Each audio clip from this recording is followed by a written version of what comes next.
Hello, hello.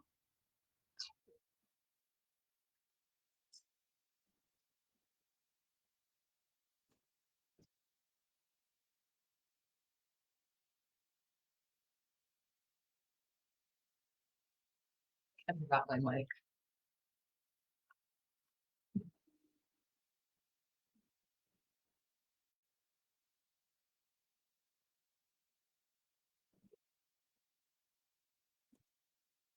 Here we go. And then I have one more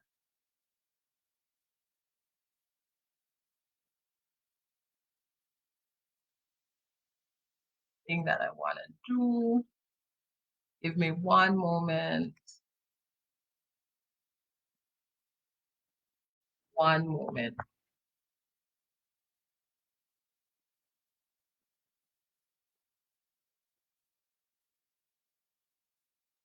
I hope everyone. Ooh,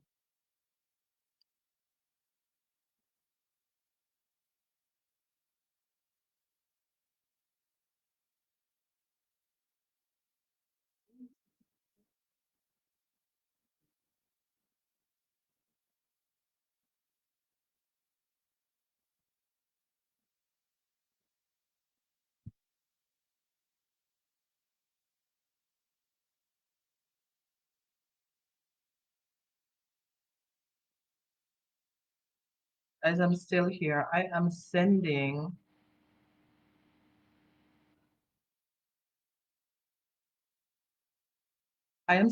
the link. Give me a moment to a friend of mine. Oh, it's on that phone, so I can't get it to. Oh well. Anyway, welcome, welcome, welcome. I wonder if I can get this done. Not even sure. Give me one moment.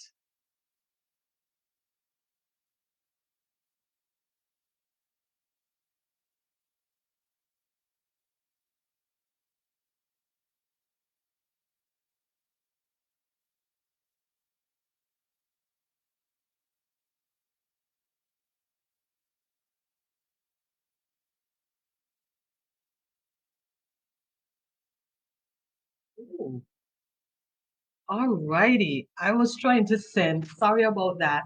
I was trying to send the link to a friend of mine who is not on social media. And she's like, I think that you can copy the link and send it to me. And even though I don't have Facebook or Instagram, I could just join your Facebook. So I was like, okay.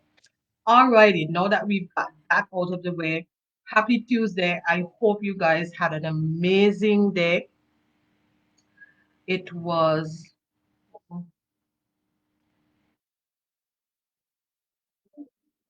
look at me talking, talking, talking on Facebook, and there is no, there was no sound. But I hope you had an amazing day and everything worked well in your favor. Um, I had a great day. I had a productive day. It was less busy than yesterday. And so here we are. Here we are. So this evening, the topic is about the reason why you think it's going to be hard. And I promise you, you're going to enjoy this. Well, I think that you enjoy all my topics, but you're going to enjoy this one. And the reason I named it this because the reason why I had this topic is because of a conversation that I had the other day with a leader. So I was talking to a leader the other day, and they're not they're an expat, and we were having a conversation, and they were saying, when they came here to the island, so backstory, um, many of you know I do still have my 9 to 5. I still have my 9 to 5 and growing the people's brand at the same time. And so I was speaking to someone and they said, when they first got here, they felt that the role was really challenging. It was really tough for them. They were in a dark place. They didn't know that it was going to be so hard. And I looked at them and I was like, okay, why? I said, what did you think that this was? What did you what did you think that this was? They thought that it would be easy. They thought it would be easy. And so this is a popular misconception that most new leaders, or as I like to refer to them, unsure, because you're unsure about many things. And this is a popular misconception. They think it's going to be easy. And if you see me just kind of like doing like this, I am live both simultaneously on Instagram. Instagram is this way and Facebook is this way. And so I said, what did you think this was? And many people go into leadership roles. And it doesn't necessarily have to be a first time leader. You don't necessarily have to be a first time leader. But many persons go into leadership roles and they think it's going to be easy. And they think it's going to be easy because of various reasons. And I want to explore those reasons with you. But before I get into that, I realize that I didn't introduce myself for those of you who don't know me. So my name is Waveney, and I am a leadership mindset coach. I love learning about leadership, and I love sharing about leadership, and I love uh, coaching and helping persons to become what I call influential leader. You could either influence two ways: through fear, which you can use intimidation, you can use your power, you can use, hi, Tara. Hi, Tara. You can use fear, you can use intimidation, you abuse your power, or you can lead by influence, which is really about behavior, right? And so I help you with that inside the People's Brand.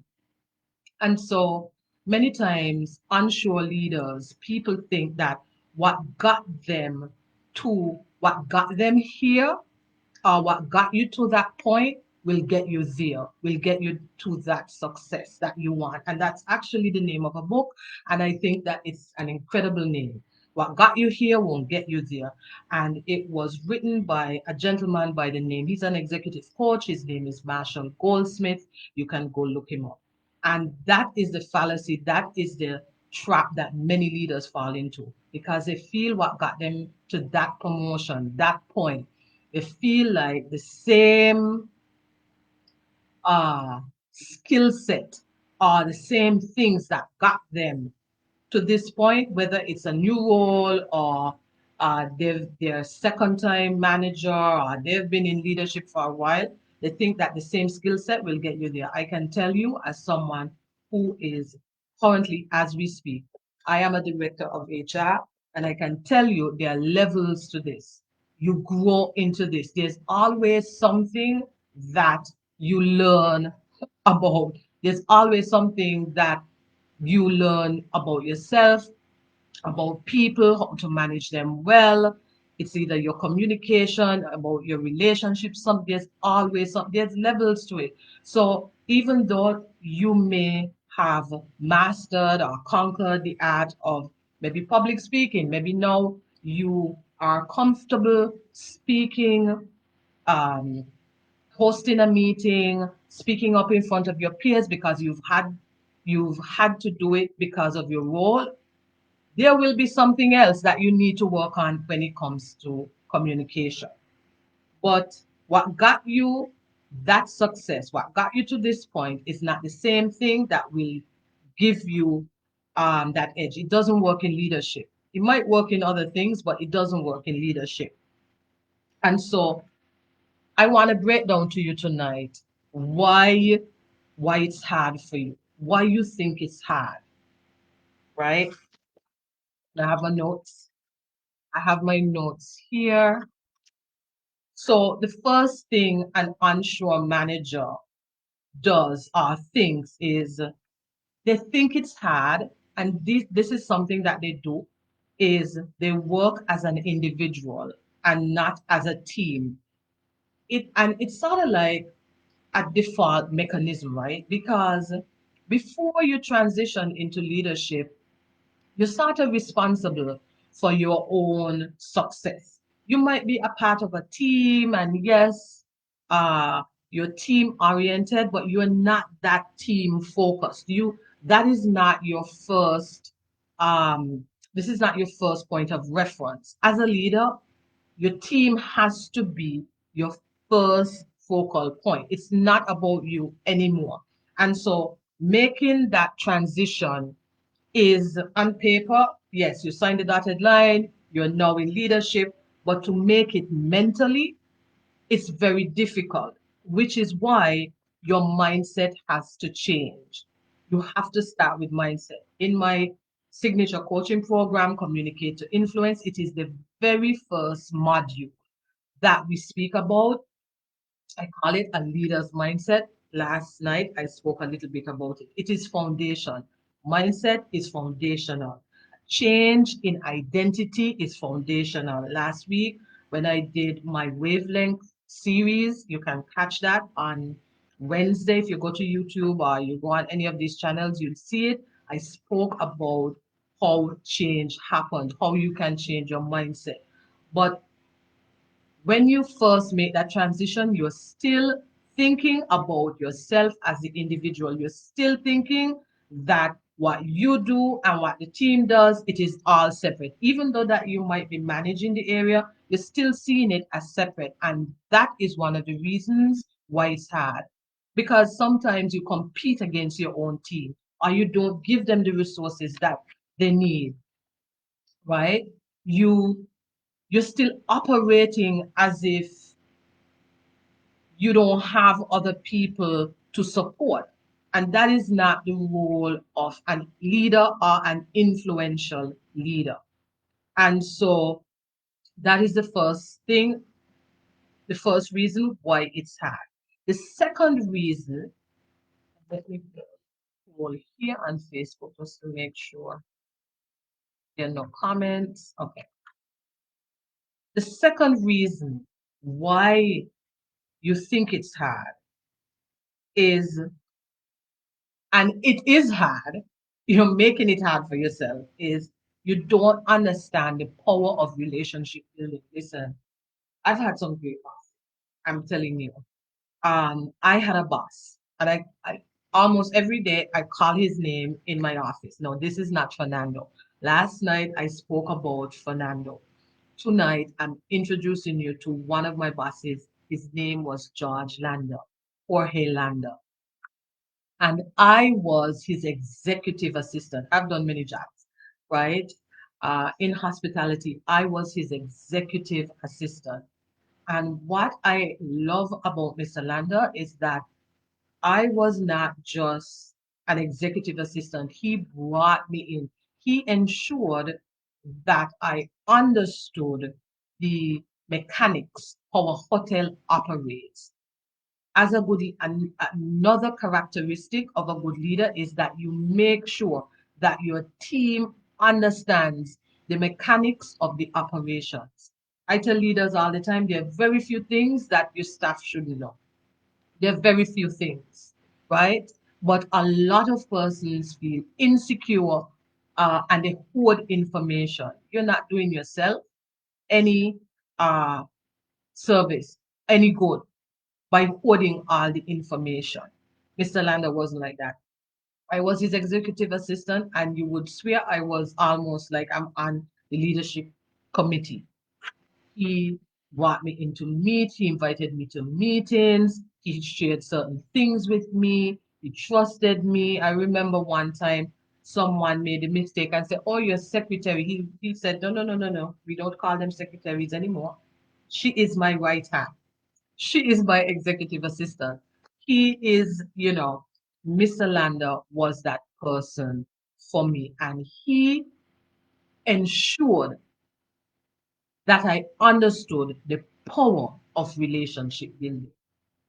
And actually, this is why there are two things I focus on in my communicator influence, and I focus heavily on this topic on this platform. Two things: communication and relationship building, because the power of relationships, who you know, that relationship. I'm not using those relationships in a negative way, or in a manipulative way, but using it to your advantage. And so onshore managers don't understand the power of relationship building. This is something that's key. If you're listening and you are not yet in a leadership role, you need to start working on being intentional about building your relationship skills. And so, aside from the obvious roles, aside from the obvious positions within the organization, whether it's a general manager, CEO, or CFO, or whoever, somebody with a director title, aside from those obvious positions and roles, what you need to understand is that there are certain people within every organization that has influence. They don't have a title, but they have a lot of influence. They're the people that your boss will go to and say, hey, what do you think about X, Y, and Z? These are the people that may be somewhat hidden, right? These are the people that are on your team that people listen to. They don't have a title, but they're highly influential. If they're negative, you will know them, because they're usually the ones who may upset the apple cart. But I'm not talking about those people. I'm talking about the ones that may not seem obvious to you, but they have a lot of influence, which proves you don't really need a title to be influential. Influence is all about value, perception, behavior, but heavy on the relationship building and communication. And so, do you know who the people are who may influence your boss? Do you know those persons on the team that influence the others on the team?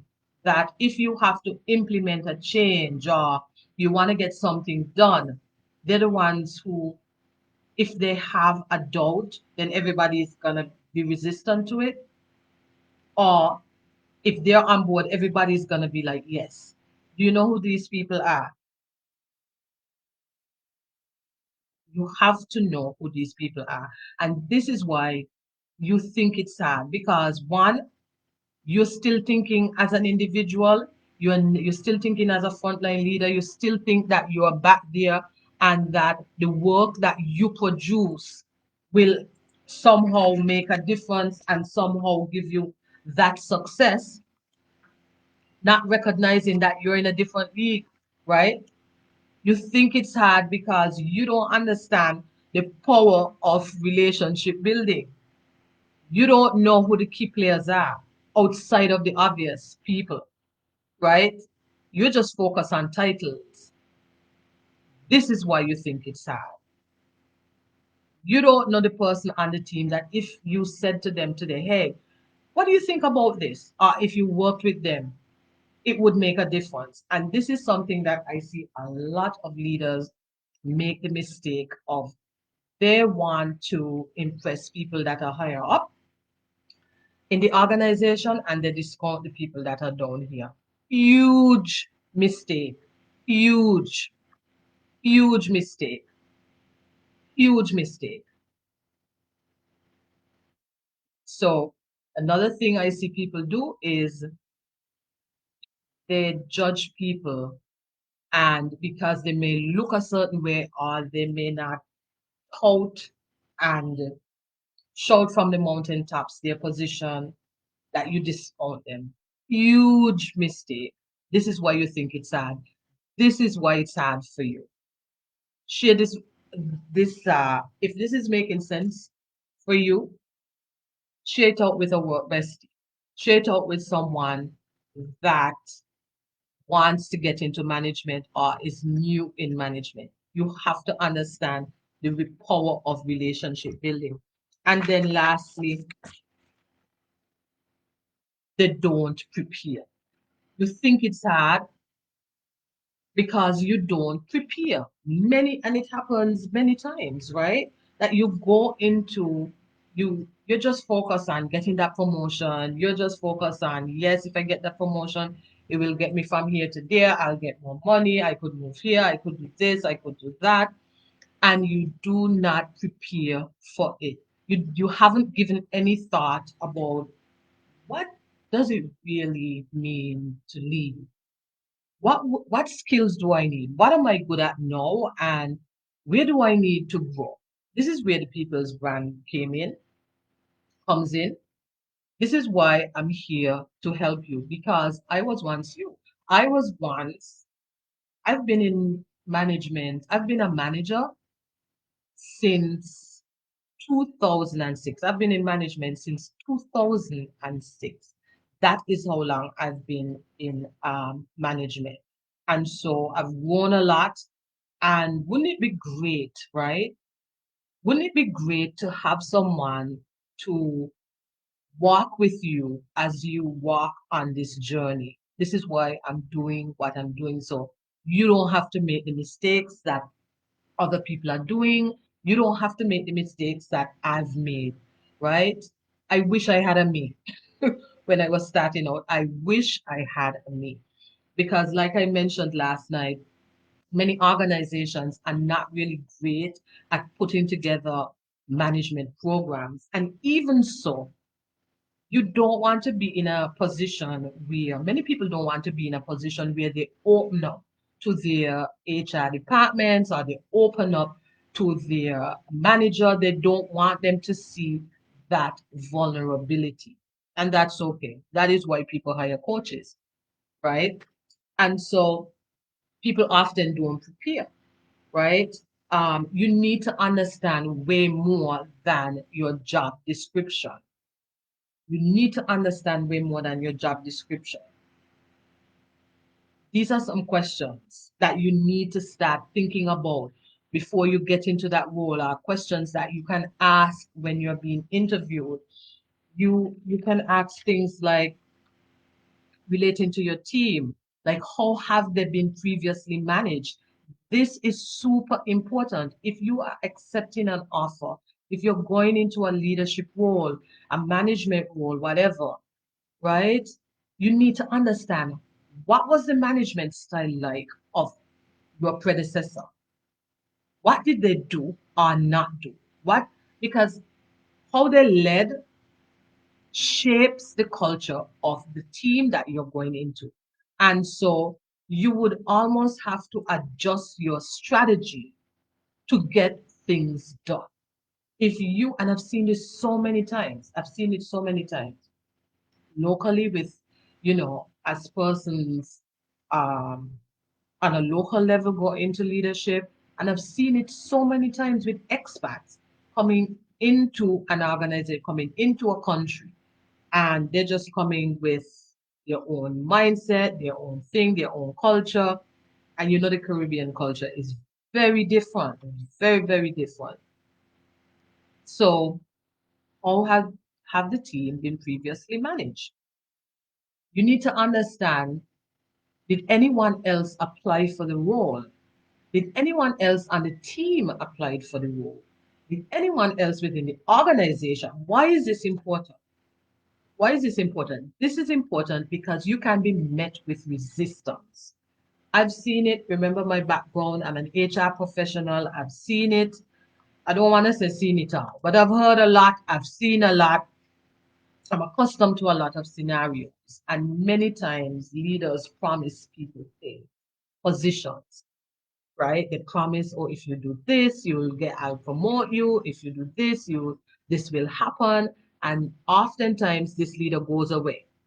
They either get another job, they get a transfer, something is happening there, they go away. And they go away and they leave promises unfulfilled.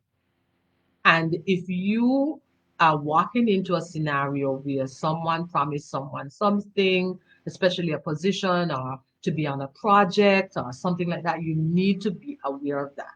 And so this is where relationship building comes in, because HR may not know this, right? Other people on the team may not know this, but this is where your relationship building skills comes in. The next thing that you want to think about to prepare is, what is the culture like? Uh, in the case of the person that I told you about who said it was hard, he was in a dark place, what is the country or the organization like? What is the culture like? This is super, super important. You need to understand the culture of a place, the culture of an organization. Even if you are from the Caribbean and you are applying in your own country, you're going into a role, you need to understand culture. I heard this quote when I was in a training years ago, and it always stuck with me.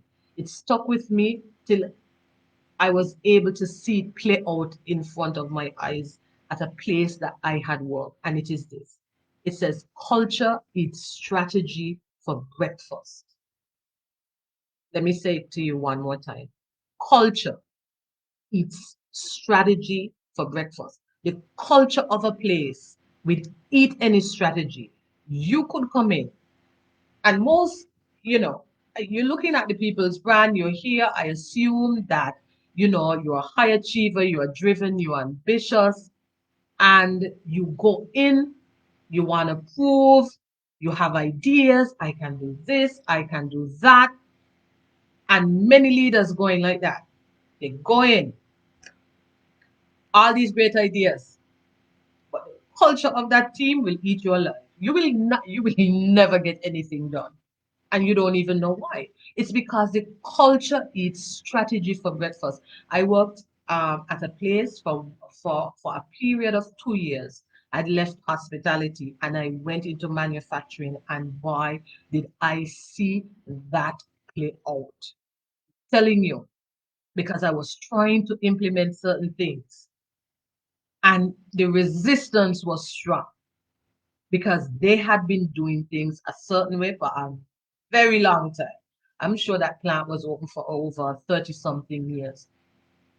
And when I realized what was happening, I was like, oh my God, this is the quote. This is it. It really happens.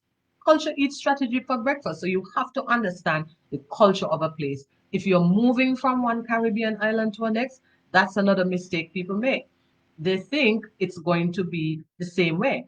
For example, I have one of my followers from Anguilla on the call on the live stream, and it would be foolish of me if I left St. Kitts, go to Anguilla to work, and think that I could just operate. I need to understand the culture, right?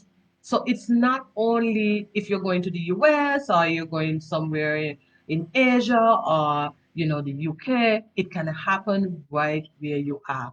Culture eats strategy for breakfast. If you take nothing from this call, take that one.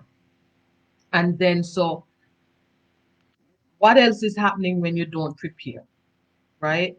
And if you're just joining me, I am talking about why you think it's hard and why it's probably hard for you in your leadership role, why people think it's hard. What happened to the last leader? You want to know. Curious minds want to know. What happened to the last leader? Why did they leave? Did they transfer? Did they get another opportunity? Were they terminated? What can you find out? What happened to the last leader?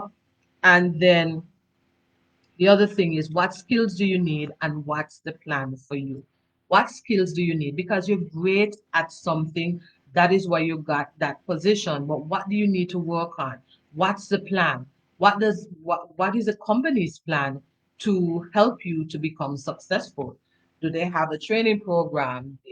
Are they going to have someone shadow you, bring someone in to support you, especially if it's a role that is maybe really intense, that you have several departments, or maybe it's a large department, or there's, I know many times that,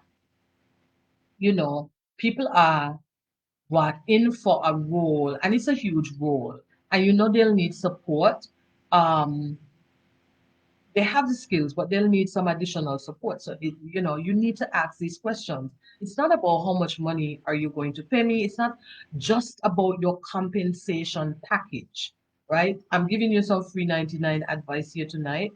When you go into an interview at this level, at this stage, it's not about how much money you're going to make. It's not about the insurance plan. It's not about just about the bonus. You need to understand the culture of the place. You need to understand that, because if the culture of the place and your values are conflicting, then you're going to have a hard time. So you need to understand that. And so this is why you might be thinking it's sad. If this is you, maybe you are in a leadership role, maybe you just, as an onshore manager, you are now new, or maybe you're listening to this and you want to get into leadership, and you're hearing or seeing things, or you have a perception of it being hard. These are some of the reasons why people think it's hard, because they don't prepare, because they don't understand relationship building. They don't, they think that they can operate the same way.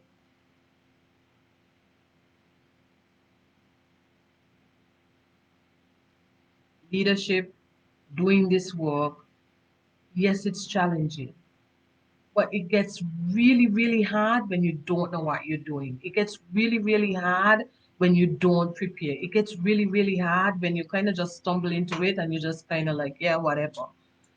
It gets really, really hard for that.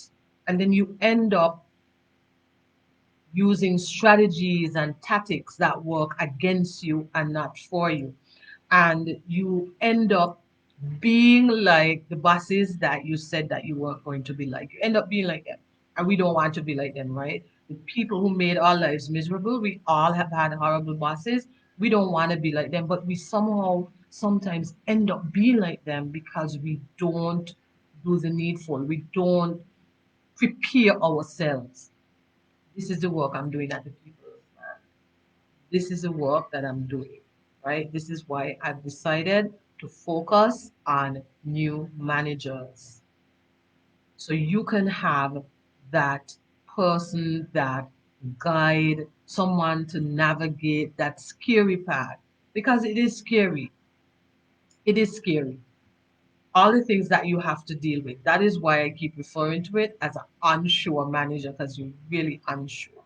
And so I wanted to share that with you. So in my coaching program, right? I have several offerings, several ways that you can work with me. My flagship coaching program, it's called Communicate to Influence. I think last night I said I would put the link and I didn't get around to it. I was very tired, but I'll do it tonight, I promise. Um, in that program, I work with you for 90 days. We have 6 modules, right? And that training program is a hybrid. So you have coaching calls with me.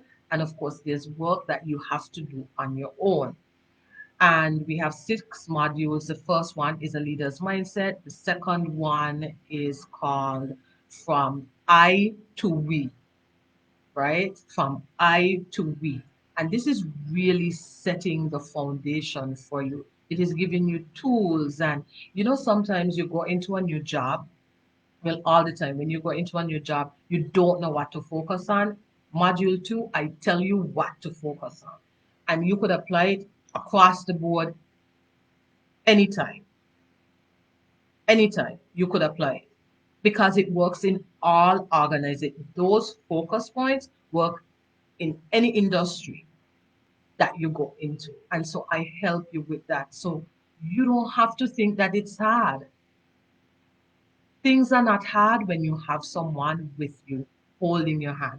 Things are not hard and as scary when you have someone that you can trust right beside you. And as I told you, I've been doing this work for a very long time in HR for about what 18 years.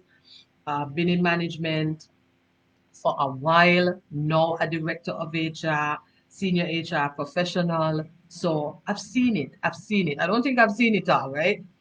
Unless I came out of HR, but I've been around.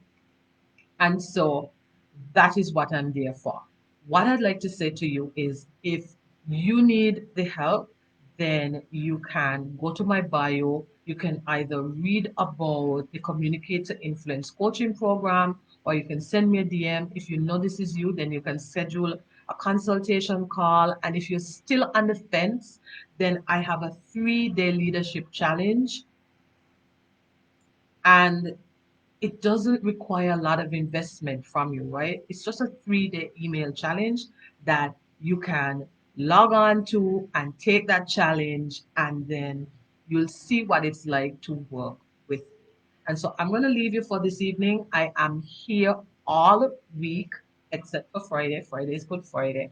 I may pop on, I'm not sure yet, but I'll be here tomorrow night at 7 with another topic that I would like to share with you, and then I'll be here Thursday as well. So thank you so much for joining in. Share this out with a work bestie or someone that you feel may have that it may impact and it would be helpful for. If your friends are not on social media, I'm going to upload this to YouTube, so you will have this to share on YouTube as well. So I will see you tomorrow on another live stream. Thank you so much. Bye.